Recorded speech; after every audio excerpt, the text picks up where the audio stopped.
राधे राधे मित्रों। तो आपका स्वागत है मेरे चैनल गीता ज्ञान धार्मिक व पौराणिक कथा में। तो मित्रों, मैं हूँ पंडित पराग शर्मा। कैसे आप सभी लोग, ये मैं कमेंट सेक्शन में राधे राधे लिखकर बताना। तो मित्रों, आज हम आपको एक कथा सुनाने जा रहे हैं पौराणिक, जो है लक्ष्मी माता की।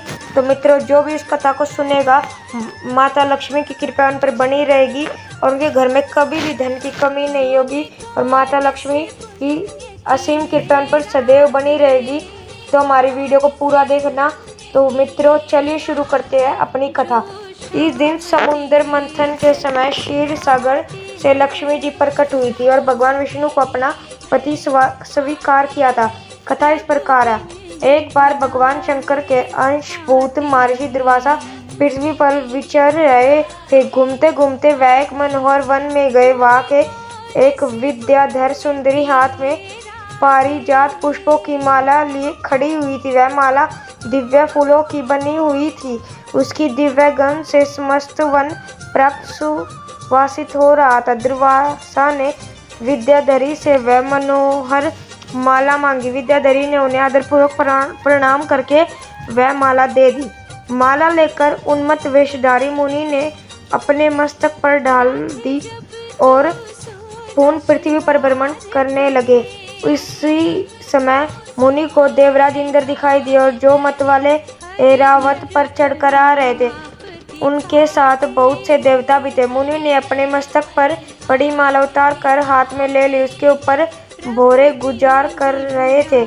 जब देवराज समीप आए तो दुर्वासा ने पागलों की तरह वह माला उनके ऊपर फेंक दी। देवराज ने उसे ऐरावत के मस्तक पर डाल दिया।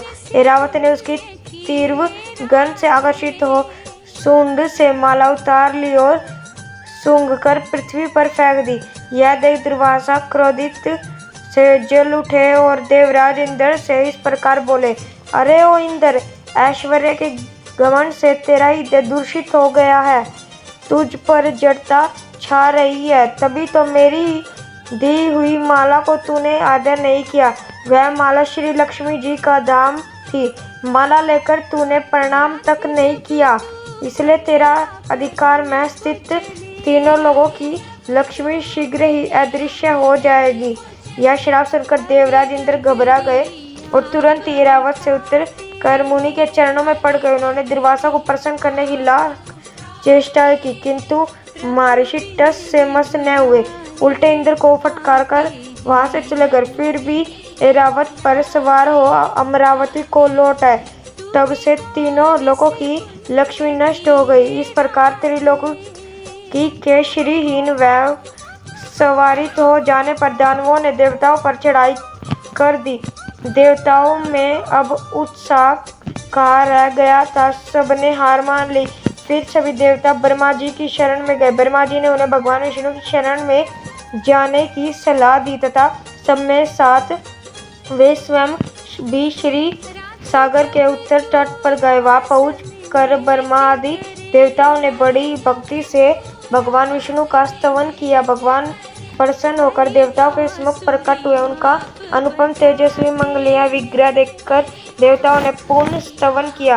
तत्पश्चात भगवान ने उन्हें श्री सागर को मंथने की सलाह दी और कहा, इससे अमृत प्रकट होगा।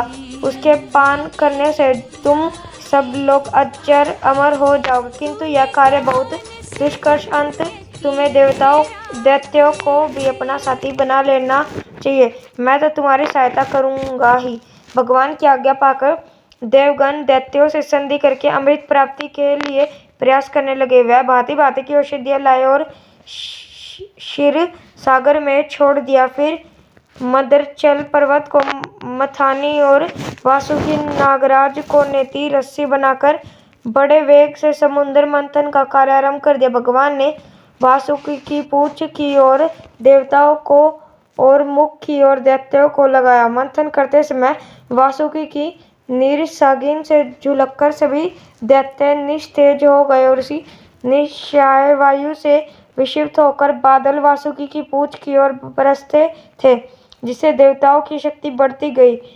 भक्त वत्सल भगवान विष्णु स्वयं कच्छप रूप धारण कर क्षीर सागर में घूमते हुए मद्राचल के आधार बने। हुए थे। वे एक ही रूप में देवताओं में और एक रूप में दैत्यों से मिलकर नागराज को खींचने में उनकी सहायता कर रहे थे तथा एक अन्य विशाल रूप से जो देवताओं और दैत्यों को दिखाई नहीं देता था, उन्होंने मद्राचल को ऊपर से दबा रखा था।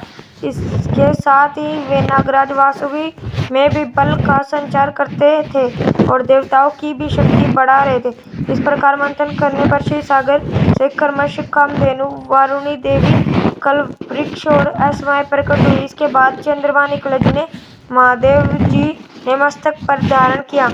फिर विष प्रकट हुआ जिसे नागों ने चाट लिया। तदनंतर अमृत का कलश हाथ में लिए धन्वंतरि का प्रादुर्भाव हुआ। इससे देवताओं और दानवों को बड़ी प्रशंसा हुई।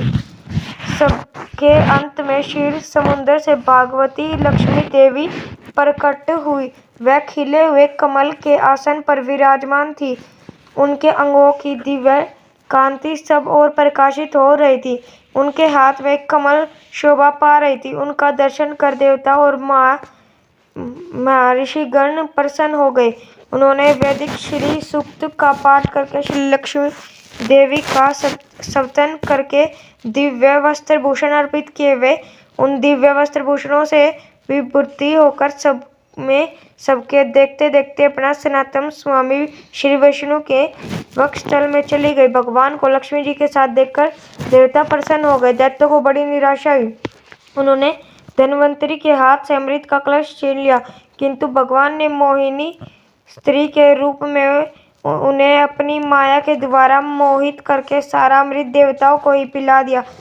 तदनंतर इंद्र ने बड़ी विनय और भक्ति के साथ श्री लक्ष्मी जी ने देवताओं को मनोवीक्षित वरदान दिए।